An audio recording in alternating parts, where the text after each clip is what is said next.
আর এই যে বাঁদিকে দেখছো আজকে আরো গল্প করে জানলাম এইগুলো সবই টালা জোনের বাফার জোন, মানে এই জায়গাটা বাফার জোনের মধ্যে পড়ে, কিন্তু এখানে গ্রাম টাম আছে। এমপি রাস্তাতে এরকম গরুর পাল মাঝে মধ্যেই দেখা যাচ্ছে, ভর্তি ভর্তি প্রচুর। কি অসাধারণ জায়গাটা গো, কি নদী দেখে নাও। জ্যামের মধ্যে বলতে বলতে ফেসে গেছি, ভীষণ জ্যাম হয়ে গেছিল চারপাশটা একদম।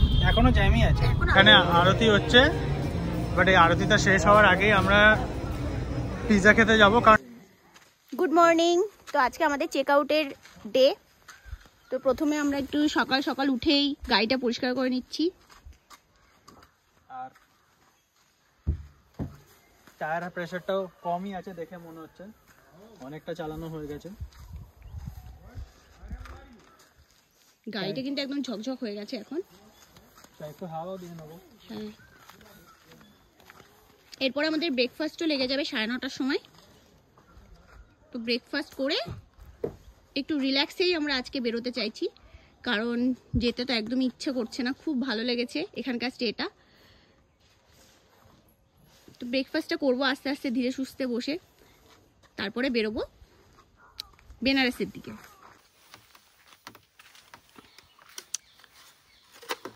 তিন দিন ড্রাইভ করিনি, মোটামুটি 3 দিন না 2 দিন ড্রাইভ করিনি। ট্রিপে বেরিয়ে এতদিন ড্রাইভ না করার অভ্যেস নেই। যাই হোক, আজকে আবার লম্বা ড্রাইভ আছে বেনারস অবধি, মোটামুটি ওই 350 কিলোমিটার মতো অ্যাপ্রক্স। তাই টায়ার প্রেসারটা ঠিকঠাক রাখাটা খুব ইম্পর্টেন্ট। কমই তো আছে মনে হলো, দেখো তো পেছনের চাকা তো ঠিক আছে, 30.5 আছে, 30 রাখার কথা, আমি 1 এক্সট্রা দিয়ে চলি।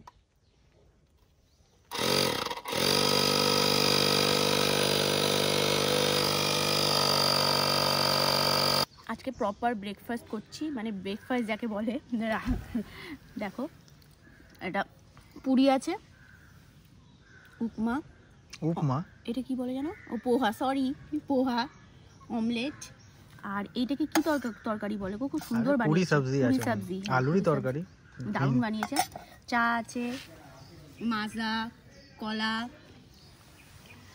দারুণ ব্রেকফাস্টটা, দারুণ। আজকে বেশি এনজয় করছি, কারণ প্রতিদিন তো আমাদের সাফারি থাকতো, তো সাফারিতে চলে যেতাম, তো ওরা প্যাক করে দিত, ভালোই দিত খাবার, কিন্তু ঠান্ডা হয়ে যেত, আমরা এসে খেতেও পারতাম না অত। তাই একদম ভালো করে ব্রেকফাস্ট করে একদম বেরিয়ে যাব। 11টা বাজতে চলেছে, 5 মিনিট বাকি আছে। আমরা এখন বেরোচ্ছি বেনারসের জন্য। 6:23 হয়ে যাবে দেখাচ্ছে পৌঁছাতে। তো আমাদের কোনো তাড়া সেরকম নেই। আর যেটা আগের ব্লগে বলেছিলাম যে সাফারির ডিটেলসগুলো আর আমার কিছু মানে কনক্লুশনস আমি তোমাদের সাথে শেয়ার করব, সেটা এখন গাড়ি চালাতেই করব কিছুক্ষণ পর।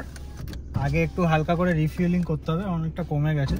তো চলো স্টার্ট করা যাক। হর হর মহাদেব। হর হর মহাদেব। সামনেটা দেখো, টাটা, চললাম। সত্যি কথা বলতে যেতে কিন্তু একদমই ইচ্ছা করছিল না, মনে হচ্ছিল আরো 2 দিন এখানে জাস্ট পড়েই থাকি, জায়গাটা এত সুন্দর ছিল। কিন্তু কি আর করব, সবথেকে বেশি স্টাফদের বিহেভিয়ার এত ভালো ছিল, এত হোমলি ছিল, একদমই প্রফেশনাল ছিল না।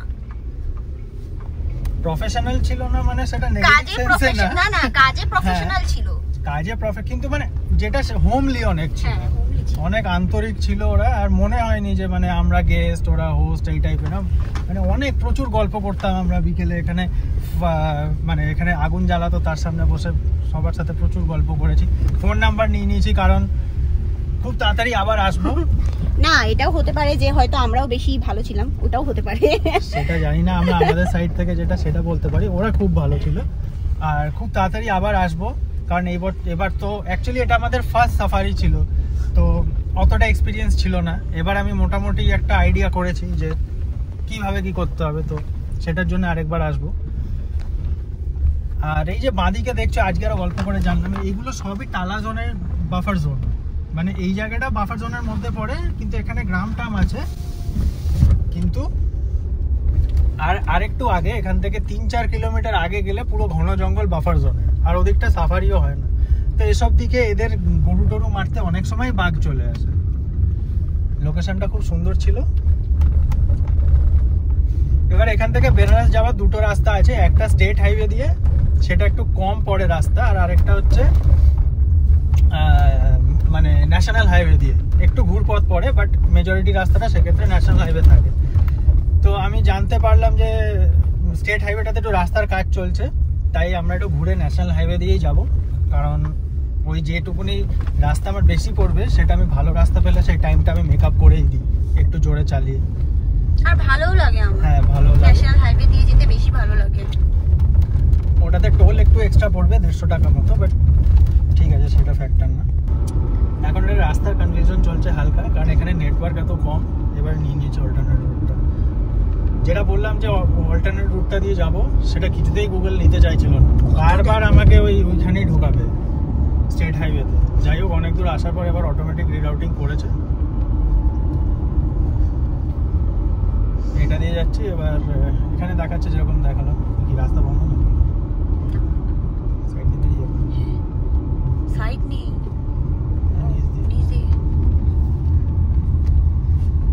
হবে তো।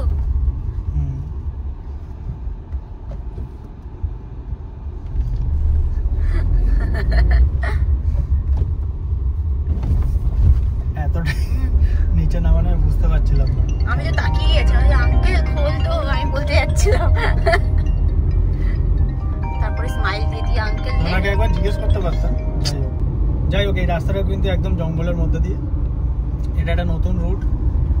জেনারেলি বেনারস থেকে যারা আসে তারা ওইটা দিয়েই আসে, কিন্তু ওটা এমনিতে ঠিকই আছে, শুধু ওখানে 20-25 কিলোমিটার রাস্তার কাজ চলছে। তো আসার আগে একবার খোঁজ নিয়ে নেবে যে ওইখানে রাস্তাটা ঠিক হয়ে গেছে কিনা। যদি ঠিক হয়ে যায় তাহলে ডেফিনেটলি ওটা দিয়েই এসো, এটা দিয়ে ঘোরার কোনো মানে নেই। 20-25 কিলোমিটার মাঝের রাস্তা দিয়ে আমার যাওয়ার ইচ্ছা নেই বলে আমি এটা দিয়ে যাচ্ছি, আর কোনো কারণ নেই। ওটা দিয়ে আসেনি, মানে ওই রাস্তাটা দিয়ে আসেনি, ওটার একটা জায়গা দিয়ে এসে ওই রাস্তাটা উঠেছিলাম, এখন পুরোটাই ওই রাস্তা দিয়ে যেতে হতো। এই রাস্তাটা খুব সুন্দর, বিউটিফুল একদম।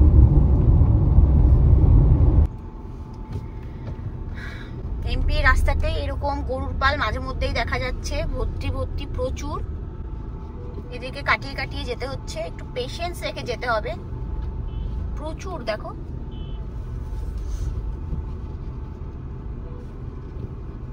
আমার মনে হয় এখানকার মানুষকে জীবিকাটা প্রচন্ড সিম্পল, এই গরু পালনটাই মনে হয় জীবিকার মধ্যে অন্যতম।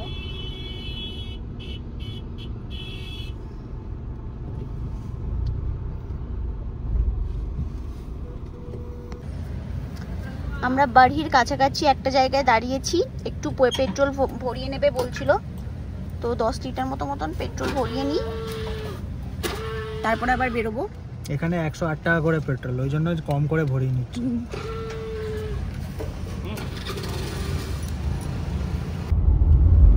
এই যে দেখো ডান দিকে দেখাচ্ছে রেওয়া, সোজা মাইয়ার। আমরা এই রেওয়া রোডটাই অ্যাকচুয়ালি আমাদের ধরার ছিল, তো এখান থেকে আমরা ডান দিক ঘুরে ঘুরে রেওয়ার দিকে এগোবো। ওই দিক দিয়ে অ্যাকচুয়ালি বেনারস যেতে হয়, আমরা এখনো এমপির মধ্যেই আছি, সেটা তো বুঝতেই পারছো। কতক্ষণ এমপির মধ্যে থাকবো জানি না। লাস্ট যেখানে পেট্রোল ভরেছিলাম সেখানে তো বলেছিল যে কি নাকি আরো 200 কিলোমিটার, কিন্তু আমার মনে হয় না ঠিক বলেছিল বলে। এখানটা প্রচন্ড ধুলো, প্রায় ভিজিবিলিটি নীল এরকম।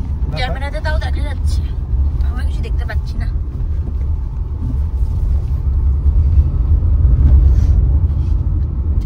এটাই যদি বাইকে থাকতে তাহলে কি হতো সেটা ভেবে বলো তুমি। বাইকে আমি আসতাম না, ভাগ্যিস আমি ক্যান্সেল করেছিলাম প্ল্যানটা বাইকে। পুরোপুরি প্ল্যান করে ফেলেছিল বাইকে করেই আসবে, বাট আমি একটুখানি নানাতে ছিলাম, তো নানাটা করাটা একদম ঠিক হয়েছে, সেটা আমি এখানে এসে ফিল করে নিয়েছি।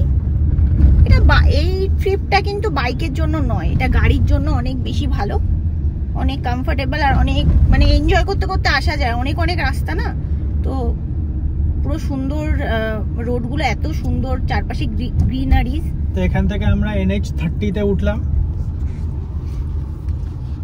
এই অনেকক্ষণ স্টেট হাইওয়েতে চালানোর পর NH এ আমরা উঠছি। যে রাস্তাটার কথা অরিজিনালি তোমাদেরকে আমি বলেছিলাম, সেই রাস্তাটা দিয়ে আর একটু সামনে দিয়ে গিয়ে মানে NH টা পাওয়া যায়, ওটাতে স্টেট হাইওয়ে দিয়ে বেশি চালাতে হয়। কিন্তু সেখানে যেরকম বলেছিলাম যে রাস্তাটা খারাপ বলে ওটাকে অ্যাভয়েড করেছিলাম। এই রাস্তাটা দিয়ে কিন্তু আসতে পারো, এই রাস্তাটা এমনিতে কোনো প্রবলেম নেই, কিচ্ছু নেই। আমরা এখন এনএইচে উঠে গেছি। এখান থেকে আমাদের ডেস্টিনেশন মানে বেনারস অ্যারাউন্ড 294 কিলোমিটার। তো অ্যাপ্রক্স 70 কিলোমিটার মতো আমরা এসছি হচ্ছে ওর ভেতর দিয়ে। এটাই বেশি এনজয়। হ্যাঁ, এটা বেশি এনজয় করলাম। আর এইবারে আশা করি অলরেডি 6:36 দেখাচ্ছে পৌঁছানোর টাইমটা, যেটা বেরোনোর সময় প্রায় 7টা ছিল।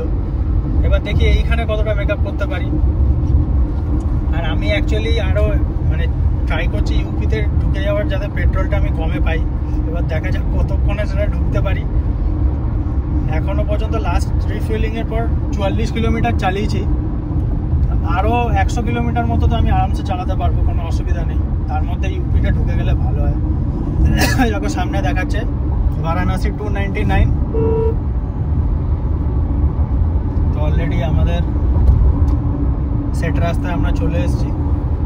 এবারে এখান থেকে পুরোটাই এনএইচই থাকবে, আর কোনো এদিক ওদিকের ব্যাপার নেই। একদম বেনারসের কাছে গিয়ে এনএইচ থেকে কেটে গিয়ে আমরা বেনারসে ঢুকবো। কি অসাধারণ জায়গাটা গো, নদী কি বলতে পারবো না, কিন্তু জায়গাটা খুব কেন নদী বলতে পারবে না? দেখে তো নদী মনে হচ্ছে, অন্য কোনো জলাশয় হবে।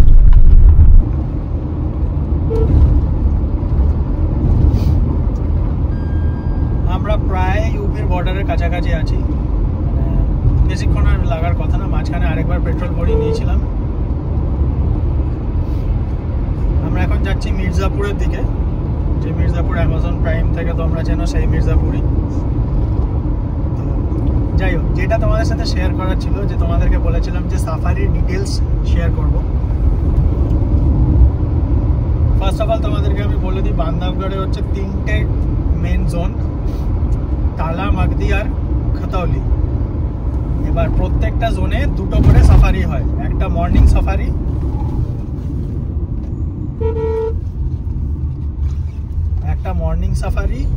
আর একটা ইভিনিং সাফারি। মর্নিং সাফারির টাইমিং হচ্ছে সকাল 6:30 থেকে ওই 11টা সাড়ে 11টা অবধি। আর ইভিনিং সাফারি হচ্ছে 3টে থেকে ওই 5:30টা অবধি। ইভিনিং সাফারির টাইমটা অনেকটাই কম। এবার সাফারির জন্য দুরকমভাবে জিপসি বুক করা যায়। একটা হচ্ছে যে যদি তুমি পুরো জিপসিটাই নিয়ে নাও, সেটা একটা অপশান। আর একটা হচ্ছে যদি শেয়ারিংয়ে নাও। জিপসির ওভারঅল চার্জেস হচ্ছে 3500 ইনক্লুডিং গাইড, মানে 3000 টাকা হচ্ছে জিপসির ভাড়া, 500 টাকা হচ্ছে গাইডের ভাড়া। আর পার হেড একটা রিজার্ভেশন ফি আছে। রিজার্ভেশন ফি যেটা, সেটা হচ্ছে 200 টাকা করে পার হেড। তো যদি মানে কেউ ফুল জিপসি নিতে চায়, তাহলে ওই 200 টাকা করে রিজার্ভেশন ফি যেটা, সেটা 6 জনের যেহেতু সিট, সেই জন্য 1200 টাকা ওখানে লাগবে। আর 3500 টাকা এমনি জিপসি আর গাইডের, মানে টোটাল 5900 লাগছে। তো অ্যাপ্রক্স ওই 6000 আর 40 টাকা না কি একটা ওদের কি একটা সাস্টেনেবল ফি না কি একটা আছে, অ্যাপ্রক্স ধরো না 6000 টাকা হচ্ছে ফুল জিপসি। আর যদি শেয়ারিংয়ে যাও, তাহলে ওই 200 টাকা করে পার হেড যেটা, সেটা তো লাগবে। প্লাস ওই 3500 টাকাটা 6 জনের মধ্যে ডিভাইডেড হয়ে যাবে। সেইভাবে পার হেড যেটা আসবে ওই 1200 টাকা অ্যাপ্রক্সিমেটলি লাগে। মানে দুজনের আমাদের 1200 টাকা লেগেছে, 600 টাকা করে অ্যাপ্রক্সিমেটলি পার হেড লাগে। এবার দুটোর মধ্যে ডিফারেন্স হচ্ছে যে, এক তো হচ্ছে ফুল জিপসি হলে তোমরা পুরো নিজের জিপসিটা পাচ্ছ, কারোর সাথে কোনো শেয়ার করার কিছু নেই, সেটা একটা অ্যাডভান্টেজ। সেকেন্ড অ্যাডভান্টেজ হচ্ছে যে ফুল জিপসি নিলে কিন্তু আধ ঘন্টা আগে সাফারিটা স্টার্ট হয়, আর আধ ঘন্টা পরে অবধি ওই সাফারিটা বেশি অ্যালাউ করে। আর আরেকটা জিনিস হচ্ছে যে ওই জিপসিটা নিয়ে কিন্তু 3টে জোনেই যাওয়া যায়। যে কোনো একটা জোন দিয়ে ঢুকে যে কোনো জোন দিয়ে বেরোনো যায়, মাঝখানে যে কোনো জোনে যাওয়া যায় আনরেস্ট্রিক্টেড। কিন্তু শেয়ারিং জিপসিতে কিন্তু যে গেটটা, যে জোনটা বুক করবে, শুধু সেটা দিয়েই ঢুকবে, সেটাই ঘুরবে, সেটা দিয়েই বেরোতে পারবে। এখানে 3টে জোনে পার জোন 2টো করে সাফারি করলেই ভালো। তাহলে টোটাল 6টা সাফারি হবে, মানে প্রতিটা জোনে সকাল বিকেল 2টো করে সাফারি করো, তাহলে বাঘ 100% দেখতে পাবে। চান্সটা অনেক বেড়ে যাবে, কারণ এটা প্রবাবিলিটির ব্যাপার। তুমি যতবার যাবে তত তোমার প্রবাবিলিটি বেড়ে যাবে বাঘ দেখার। আমি 2টোই সাফারি করেছিলাম, তাই আমি ফার্স্ট সাফারি ধরে একটা একটুখানির জন্য দেখতে পেয়েছি, তারপরে দেখতে পাইনি। সেকেন্ড মোস্ট ইম্পর্টেন্ট পয়েন্ট যেটা, সেটা হচ্ছে কোন সিজনে আসছো।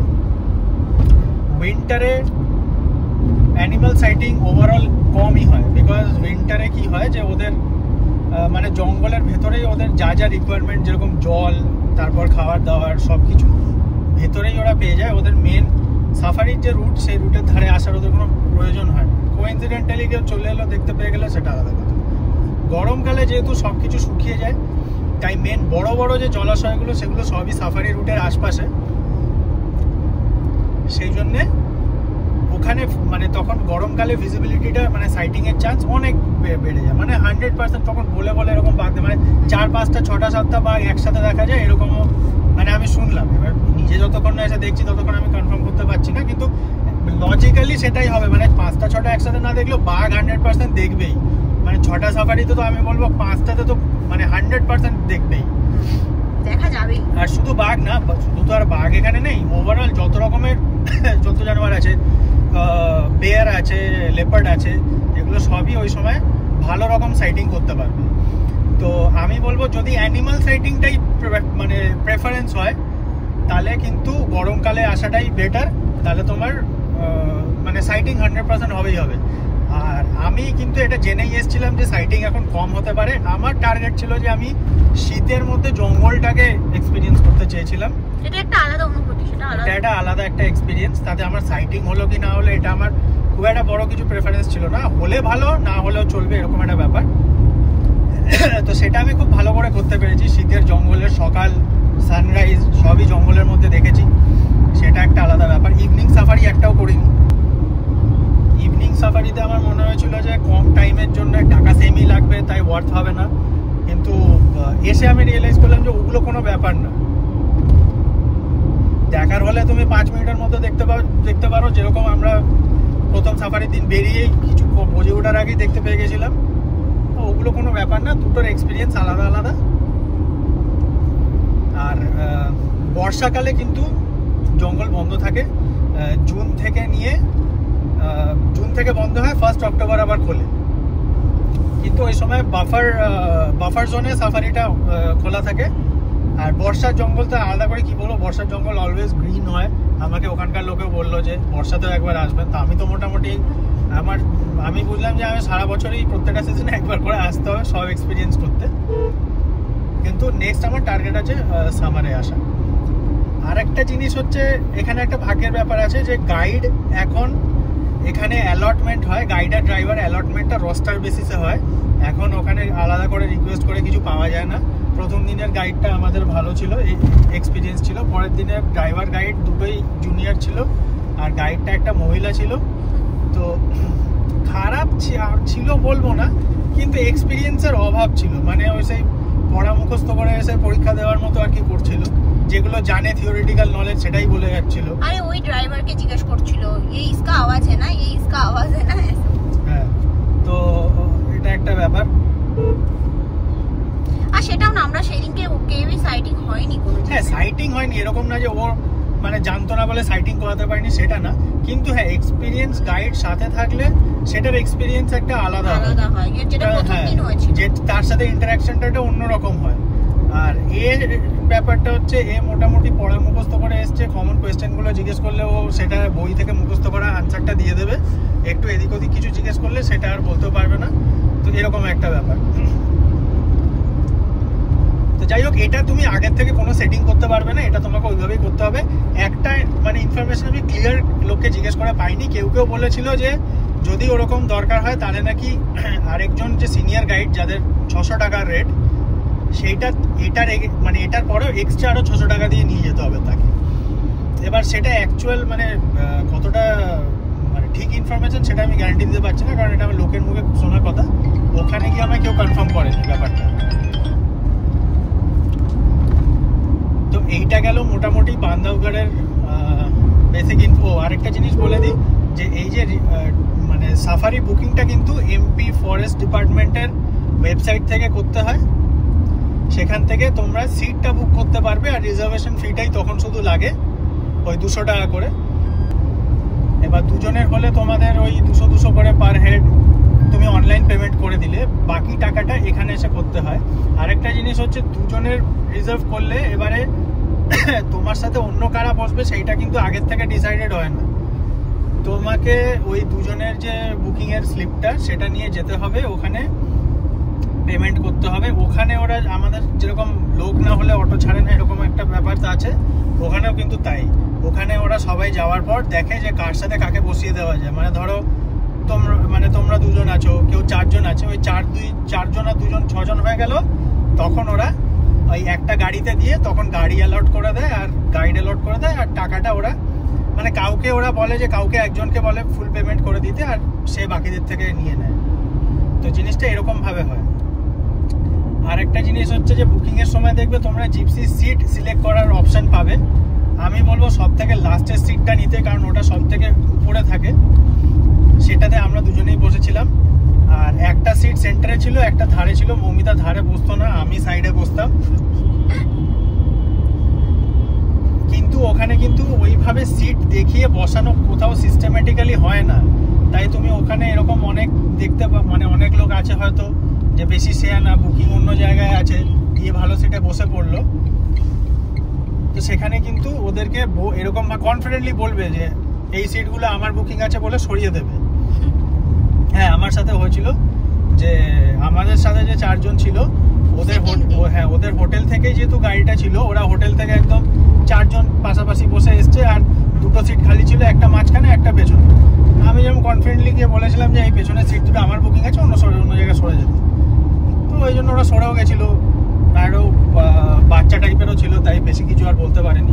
বলার কিছু ছিল না, কারণ দেখবে যে বুকিং স্লিপটা তোমাদের দেবে সেখানে কিন্তু ওই সিটগুলো কোনগুলো সেটা মেনশন করা থাকে। ওখানে গাইড ড্রাইভাররা জানতো না জিনিসটা, ওরা আর মিলাচ্ছে পরে। হ্যাঁ, ওখানে গাইড ড্রাইভাররা জিনিসটাকে অত ফলো করে না, বাট তোমার কাছে রিটেন আছে মানে তুমি চ্যালেঞ্জ করতেই পারো। কার সাথে তোমার পড়বে সেটা তো তোমার হাতে না, তাই জন্য এটা জিনিসটা জেনে রাখা ভালো। আর ওটা খোলে 6টায়, তো চেষ্টা করবে 6টার আগেই পৌঁছে যেতে। 6টার আগে পৌঁছে গিয়ে এই প্রসেসটা জাস্ট ওখানে পেমেন্ট করতে হয়। ইউপিআই হয়ে যায়, ক্রেডিট কার্ড ফার্ড কিন্তু হয় না, ইউপিআই হয় না তো ক্যাশ হয়, করে দেবে। তারপরে 6:30 থেকে সাফারি স্টার্ট হয়ে যাবে। আর যদি সিঙ্গেল জিপসি হয়, সিঙ্গেল জিপসি হলে অনেক আগেই আসবে, এসে এখানেই তো পুরো টাকা তো তুমি একাই দেবে, টাকা দিয়ে দেবে। ওখান থেকে জিপসি অ্যালার্ট হয়, ও কিন্তু আগেই 6টার সময় নিয়ে চলে যাবে তোমাকে। তো এই হচ্ছে সাফারির ফুল ডিটেলস। যদি আরও কিছু ইনফরমেশন নেওয়ার থাকে, যদি কোনো কনফিউশন থাকে, নিচে কমেন্টে আমাকে জিজ্ঞেস করো। আমি যতদূর আমি জানি আমি তোমাদেরকে হেল্প করে দেবো। তো আপাতত আমরা ইউপি বর্ডারের অনেক কাছে চলে এসেছি। এরপরে ইউপি এন্টার করব। বেনারস আর দেখাচ্ছে 3 ঘন্টা মতো, 3 ঘন্টা 13 মিনিট, 6:17 পৌঁছাবো।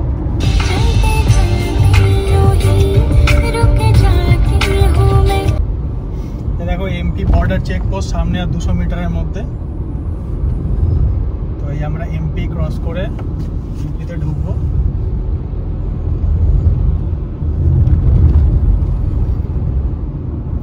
এটাই বর্ডার। যাই হোক, আমরা ইউপিতে ঢুকে গেছি। এই যে সামনে থ্যাংক ইউ বোর্ড। আর আমারও এই এমপি গভর্নমেন্টকে থ্যাঙ্কস, এত ভালো রাস্তা বানিয়ে এটাকে মেনটেন করার জন্য। এইখান থেকে আবার আমাদের আসানসোল কলকাতার ডিস্টেন্স লেখা আছে। মির্জাপুর 52, বেনারস 140, আসানসোল 582, কলকাতা 791। পুরো সার্কিট মেরে আমরা আবার কলকাতার দিকে, কিন্তু এখন আমরা কলকাতায় যাচ্ছি না, যাওয়ার কোনো ইচ্ছাও নেই, মানে আলটিমেটলি যাব। তো ইউপিতে আমরা এন্ট্রি মেরে নিয়েছি। সবচেয়ে ভালো কথা, এখানেও দুর্দান্ত হাইওয়েজ, আর এই ট্রিপে সবচেয়ে সস্তার পেট্রোল এখানেই পাওয়া যাবে। যতটা সম্ভব আমি এখান দিয়ে ভরিয়ে নেবো, তারপর ঝাড়খণ্ডে ভরিয়ে নেবো। এমন মানে যতটা সম্ভব ভরিয়ে নেবো যাতে ওয়েস্ট বেঙ্গলে পৌঁছে সবচেয়ে কমটাই আমাকে ভরাতে হয়, মানে এই ট্রিপের জন্য। 6:19 দেখাচ্ছে এক্সপেক্টেড টাইম, ওটা অনেকটাই এগিয়ে এসেছিল, 6:10 হয়ে গেছিলো। ছবি তুলতে দাঁড়িয়েছিলাম বলে একটু ওটা 10 মিনিট পিছিয়ে গেছে, বাট ঠিক আছে। আমরা মির্জাপুর থেকে মোটামুটি ওই 40 কিলোমিটার ফিটের মতো আছি দূরে। তার এখানে একটা ঘাট সেকশন পেয়েছি। এটা কি পাহাড়? মোস্ট প্রবাবলি ভিন্ধিয়া রেঞ্জ, এটা আমার যতদূর মনে হয়, কারণ এর সামনে ভিন্ধ্যাঞ্চল বলে একটা জায়গা আছে। এটা ভিন্ধিয়া রেঞ্জ। আর এখানে এরকম পুরো ঘাট সেকশন আছে, রাস্তাটা দারুণ সুন্দর, পাহাড় কিন্তু রাস্তা রাস্তা উপরে উঠেছিলাম, সেখান থেকে ডিসেন্ড করছি। অনেক রকম নতুন নতুন, আর এই পাশে পুরো কুয়াশা, আমি দেখাতে পাচ্ছি না, দূরটাতে কুয়াশা, ওই দূরটাতে পুরো কুয়াশা আছে। আর এখানে মাঝে মাঝে স্পিড বাম্প আছে, একটু আগে একটা ছিল, এখানেও তো আছে। তুমি দাঁড়াও, কি চালাচ্ছ? সব খুলে পড়ে গেল।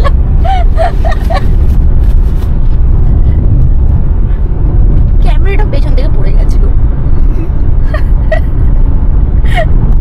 এখানে প্রচুর স্পিড বাম্প দেওয়া আছে, তাই এখানে স্পিড মেনটেন করা যাচ্ছে না একদম।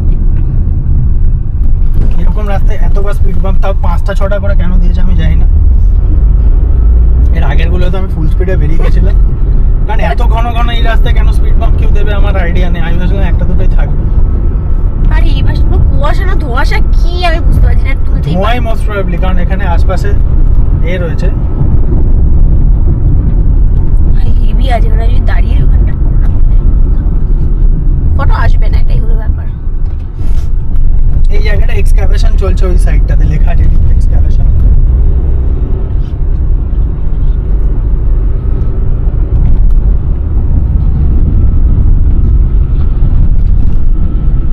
যে স্পিড ব্রেকারের সেরকম কিছু নেই এইটা।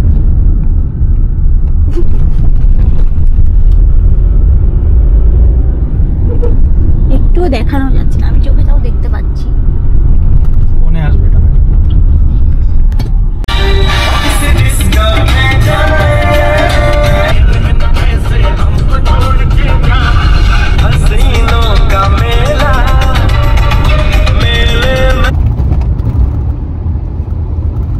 এই জায়গাটা মির্জাপুর থেকে আর একটুখানি দূর, 10 কিলোমিটার মতো।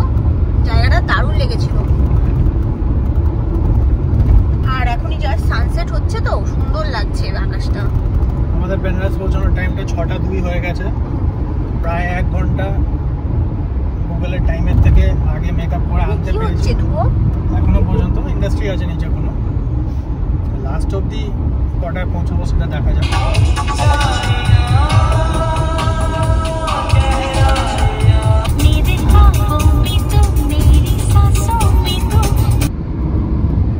এই কারেন্টের এইগুলো এখন আর দেখাই যায় না, অনেক দিন পরে ছোটবেলায় দেখতাম, এখন দেখলাম, তাই ভাবলাম একটু দেখিয়ে রাখি নিজের ভিডিওতে।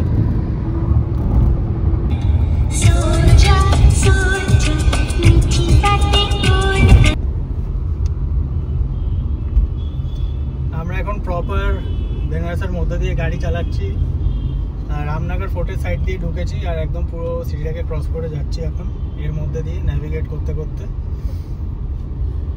ঠিক জায়গায় গিয়ে পৌঁছতে পারবো কিনা সেটা এখনো জানি না। এখনো হোটেল দেখাচ্ছে 3 কিলোমিটার মতো, 12 মিনিট লাগবে। লাস্ট টাইম যখন এসেছিলাম অন্য দিক দিয়ে ঢুকেছিলাম, সেটা একদম স্মুথলি চলে গেছিলাম। এইবারে যেহেতু অন্য দিক দিয়ে আসছি, আগেবার তো কলকাতা থেকে এসেছিলাম, এবার যেহেতু অন্য দিক দিয়ে আসছি সেই জন্য অন্য দিক দিয়ে ঢুকেছি। কিন্তু আমরা এখন লাস্ট টাইম রামনগর ফোর্ট ঘুরতে এসেছিলাম, তখন এই রাস্তাটা দিয়ে ফিরেছিলাম, তখন হালকা হালকা মনে আছে। দেখা যাক, আসলে রাতও হয়ে গেছে।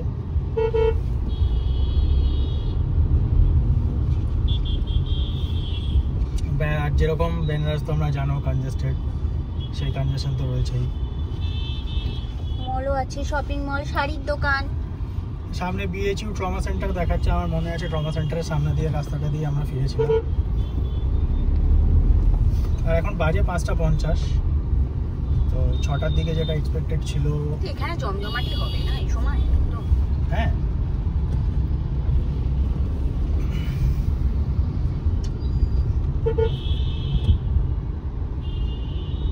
শান্ত জায়গা থেকে এসে পুরো জমজমাট জায়গায় একবারে পড়লাম মনে হচ্ছে। কিন্তু বেনারসের একটা আলাদা ভাইব আছে, বলো? হ্যাঁ, সেটাই তো নিতে এসেছি। সেটা আছে। এখানে লোকজনের পেশেন্স অনেক বেশি। এই এত কনজেশনের মধ্যে কোনো হর্ন শুনতে পাচ্ছ? কেউ হর্ন বাজাচ্ছে না, আমি বাজাচ্ছি মনে হয়, যেটুকুনি বাজাচ্ছি। এটা ঠিক জি, বাজাতে হলো, যাই টোটোটা আসতে চলবে। কিন্তু কারোর মধ্যে অত কোনো ব্যস্ততা নেই, কোনো এরকম নেই যে শর্ট জোর চালা, সাইড দে, এরকম কোনো ব্যাপার নেই। সব থেকে লেগে গেলেও একটা অপরের সাথে যদি বাই চান্স লেগেও যায়, সে আবার দুজনকে স্মাইল দিয়ে চলে যায়। বাবা এরকম দেখা খুব দুর্লভ। বাবা আছে না এখানে, সামনে থেকে এখানে ডান দিক দেখাচ্ছে। তাই ঠিকই দেখলে ট্রমা সেন্টার রোডটা।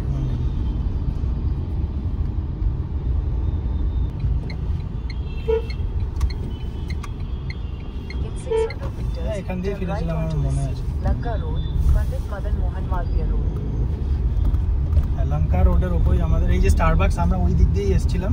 বেনারসের স্টারবাকসটা দেখিয়ে দাও, কি সুন্দর, দারুণ সুন্দর। West side. এবার আমরা চেনা রাস্তায় চলে এসেছি, মানে আমার চেনা রাস্তায় চলে এসেছি। এখান থেকে মোটামুটি আমার আইডিয়া আছে। লাস্ট টাইম ওই স্টারবাকসের সামনে দিয়ে গেছিলাম। এখানেই অনেক হোটেল আছে পরপর। যারা বেনারস গাড়ি নিয়ে আসতে ভয় পাও যে খুব কনজেস্টেড থাকবে, কি করবে না করবে, আমি বলবো দেখো গদলিয়া জায়গাটাতে যদি গাড়ি নিয়ে যাও তাহলে ডেফিনেটলি প্রবলেম হবে। কিন্তু বাকি সিটিতে কিন্তু কলকাতায় যারা গাড়ি চালায় তাদের কিছু প্রবলেম হওয়ার কথা না। কারণ ওই গদলিয়াতেও আমাদের বড়বাজারে যদি বড়বাজার, তারপরে ওইসব সেন্ট্রাল কলকাতাতে যদি কারোর গাড়ি চালিয়ে অভ্যেস থাকে, এখানে এসে কোনো প্রবলেমই হবে না। উল্টে এখানে লোকজন অত গালাগালি দেয় না, কিছু করে না। এখানে লোকের যথেষ্ট পেশেন্স আছে।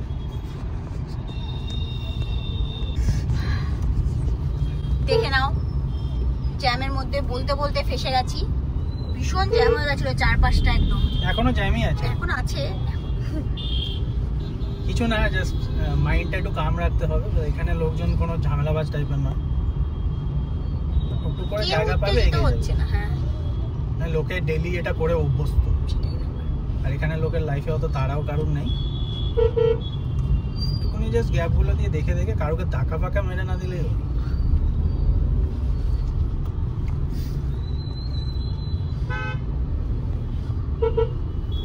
এই জায়গাটা সন্ধ্যাবেলা তো এখন জ্যাম হয়ে গেছে একদম প্রপার সন্ধ্যাবেলা এটা একদম।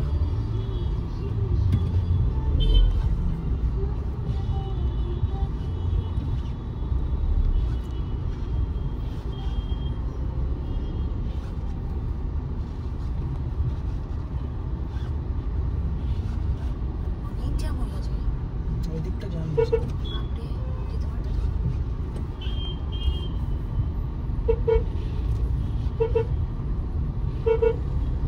তুমি একমাত্র মনে দিচ্ছ, আমি তো লোকগুলোকে হর্ন দিচ্ছি। কারোর একটা মন পাচ্ছে না। কি অদ্ভুত ব্যাপার রে ভাই, এখানে দাওয়া বারণ নাকি গো। আর 1.5 কিলোমিটার লোকে রাস্তা হাঁটছে বাকি আছে। যাচ্ছে, কিন্তু একটা কেউ যে কাউকে বলছে এগো সেটাও না।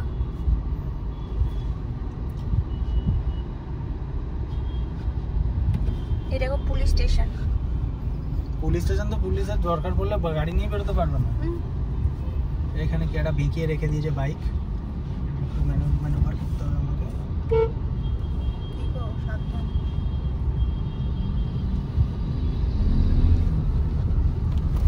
Turn right onto Assi, Lanka Road, Pandit Madan. सवार रखो, हम बेनारस में हैं। এই জায়গাটা সেবার আমরা বিকেল বিকেল ক্রস করেছিলাম বলে এত জ্যাম পাইনি। এই ট্রাফিক এই যে বেনারসি বিরিয়ানি আমার এখনো মনে আছে। আর এইটা খুব ফেমাস পানের দোকান, এই যে দেখিয়ে দাও কোথায় গেল দাদু বানাচ্ছে পান। এই যে টোটাল পান, এই যে এই যে এই সেই এই পানের দোকান। হ্যাঁ হ্যাঁ, এটা খুব নামকরা পানের দোকান, কেশব তাম্বুল ভান্ডার। হ্যাঁ, কেশব তাম্বুল ভান্ডার। কেশব তাম্বুল ভান্ডার। হ্যাঁ, এটা ভীষণ ফেমাস, কিন্তু এর আগের বার আসা হয়নি, এবার চেষ্টা করবো একবার। এবারে আসবো, কারণ এখান থেকে আমাদের হোটেল আর 7 মিনিট গাড়িতে। তো এখানে আসবো, এবার আসবোই। ওই দাদু পুরো রূপোর হইতে করে পান বানায়, আমরা দেখেছি। আর ডান দিকে একটু এগোলেই পেহলওয়ান লস্যি আছে, ওটাও ফেমাস। ওটাও আসার ইচ্ছা আছে এবার। তো বেনারস বেকারি, কত কিছু আছে এখানে ঘোরার জন্য। 5 দিন 7 দিন লাগবে।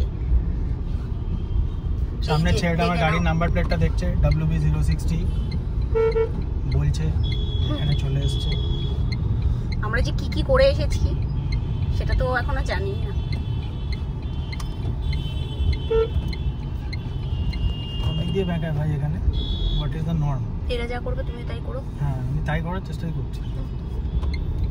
ওই তো হ্যাঁ, পুলিশ নিজেই বলছে একদম। अपना रास्ता बना लो।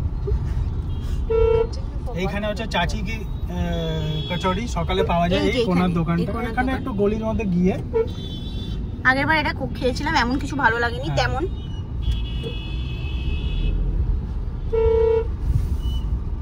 ও চাচা, এই যে পেহেলবান লাসি, এই যে পেহেলবান লাসি, এটাতে আসবো।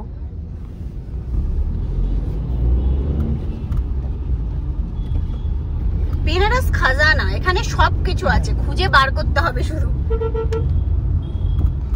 এটা আমাদের মেন হোটেলের যে রাস্তার উপর হোটেল, সেই রাস্তায় আমরা উঠে গেছি। এই এরিয়াটা কিন্তু খুব পশ এরিয়া। এরপর থেকে দেখতেই পাবে, দেখো কোনো আর কনজেশন কিছুই নেই। দেখেছো জায়গাটা কত ফাঁকা হয়ে গেল। তা আমি ওই জন্য লোককে রেকমেন্ড করেছি এই এরিয়াতে থাকতে, বেনারসে এসে। এবার নামটাই ভুলে গেছো কিসের এই জায়গাটা? এটা রবীন্দ্রপুরী। হ্যাঁ, রবীন্দ্রপুরী। আগের ব্লগে বলেছিলাম, মনে থাকে না এত জায়গা ঘুরে ঘাটে।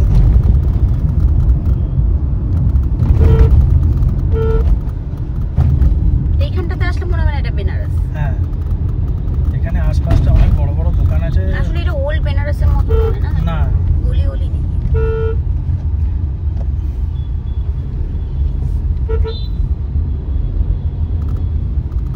সব থেকে ভালো ব্যাপার, এখান থেকে আবার ওয়াকিং ডিস্টেন্সে ও সমস্ত ঘাটগুলো। আশি ঘাটটা তো একদম ওয়াকিং ডিস্টেন্স, ওটার থেকে তো আবার অনেক ঘাটগুলোতে যাওয়াই যায়। এই যে যতগুলো গলি ডান দিক দিয়ে গেছে, প্রত্যেকটা গলি 80 ঘাট যায়। হেঁটে 10 মিটার বেশি লাগে না যেতে।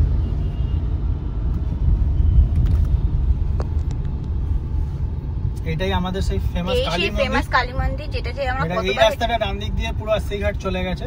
এটা দিয়ে আমরা যেতে আসতে সব আর এই কালী মন্দিরটা দাঁড়াই। পৌঁছ গए हम अपनी जगह।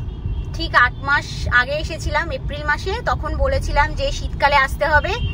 আর বাবা মানে আমাদেরকে সত্যি ভালোবাসে মনে হয়, যে আমাদের সত্যি আশা হয়েই গেল। বলো, প্ল্যান হয়েই গেল শীতকালে, তাও ডিসেম্বরে, যেটা আমরা তখন বলেছিলাম এসে। তখন কোনো প্ল্যানই ছিল না। শীতকালে আসার আরেকটা মেইন কারণ ছিল মালাইয়া টেস্ট করা। আর ওয়েদারটাও টেস্ট করা বলছি না, ওয়েদারটা ফিল করা। ওয়েদারটা ফিল করা ডেফিনেটলি।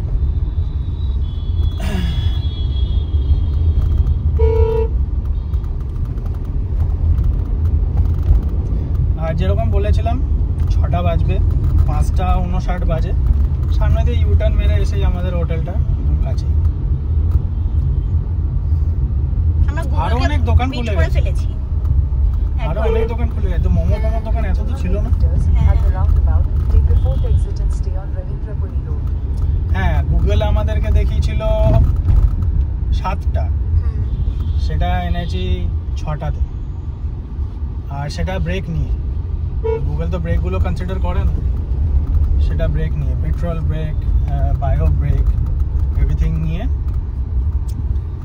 6টায় ঢুকে গেছি। 1 ঘন্টা বিট করে দিয়েছি। আর যদি ওইগুলো না দাঁড়াতাম হয়তো 15-20 মিনিট না, তো মানে 40 মিনিটের মতো আগে এসে পৌঁছতাম। বাট ঠিক আছে, ওই জায়গায় আসার কোনো মানে নেই। আর নট কম্পিটিং ইজ গুগল। ইউটার্নটাই দিক দিয়েই মেরে নিই।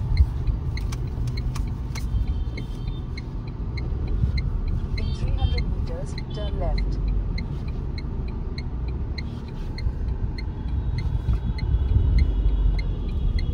প্রচুর দোকান এরকম খাবারের, প্রচুর লাইন দিয়ে।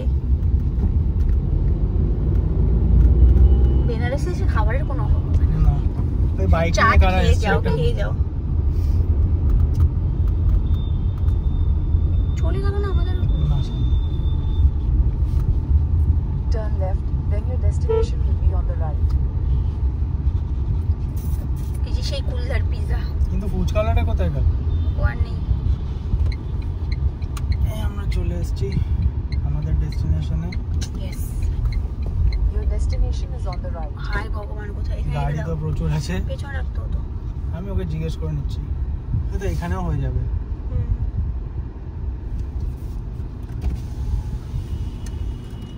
সো আমরা চলে এসেছি ফাইনালি সুনায়না হোমস্টে। আমরা এখন চলে এসেছি 80 ঘাটে। বেশিক্ষণ হয়নি, আমরা ঢুকেছি 6টার সময়, 6:30তেই চলে এসেছি। এনার্জি অনেক আছে আমাদের। এখানে আরতি হচ্ছে, বাট এই আরতিটা শেষ হওয়ার আগেই আমরা পিৎজা খেতে যাব, কারণ এখানে বাটিকা ক্যাফে যেটা আছে ওখানে কিন্তু প্রচণ্ড ওয়েটিং থাকে আর ভিড় হয়। আর এই আরতিটা শেষ হওয়ার পরেই লোকে ওখানে সবাই যায়, তো আমরা একটু আগে চলে যাব। তা আমরা এখন পিজা বাটিকা ক্যাফেটেরিয়াতে বসে আছি, এই যে। আর এখান থেকে পুরো আরতিটা দেখো দেখাই যায়, নিচে ওখানে আরতি হচ্ছে, তাতেই এত ভিড়, এখানে আমাদের টেবিল শেয়ারিং করতে হচ্ছে, পুরো ভিড় আছে। নিচে আরেকটা জায়গা আছে, বাট ওখানেও কোনো খালি সিট নেই। তো আমরা এখানে পিজা অর্ডার করেছি, যেটা এখানে ফেমাস। আর কী কী অর্ডার করেছি সেটা এলে দেখতে পাবে।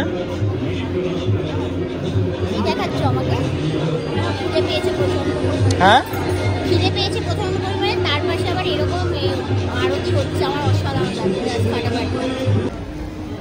পিজা খাওয়া হয়ে গেছে, ফ্রেঞ্চ ফ্রাই এটুকুনি পড়ে গেছে, ফ্রেশ লাইম সোডা ছিল, আর best part apple pie with ice cream, সেটা এখন খাবো। মমিতা ওই জন্য কোনো দিক তাকাচ্ছে না।